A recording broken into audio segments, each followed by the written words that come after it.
السلام علیکم. علیکم و سلام. علیکم بسیار جالب. من یک سوال دارم.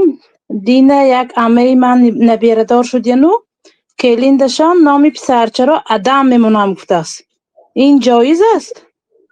بله، نام حضرت آدم علیه السلام ما تاجیکا آدم میگوییم، روسها آدم میگوید. اصلش آدم، عربها آدم میگوید، یعنی نه آدم و نه آدم.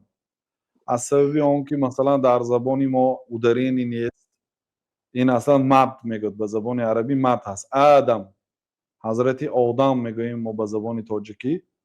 نامی حضرت آدم یعنی اولین پیغمبرها و اولین بشریت، اولین انسانی که الله تعالی آفرید حضرت آدم علیه السلام هستند.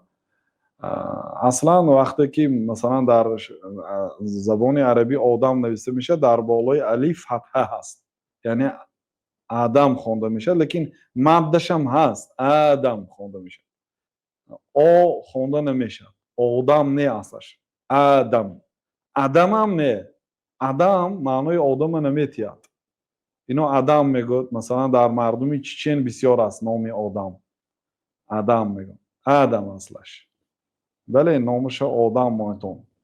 اکن تاجیکی که مد ندارد حوض آدم گویدگر، این آدم معناش آدم نه، معناش دیگر چیز. الا اگر آدم نیو آدم خانه توغری میشد، معناش درست میشد.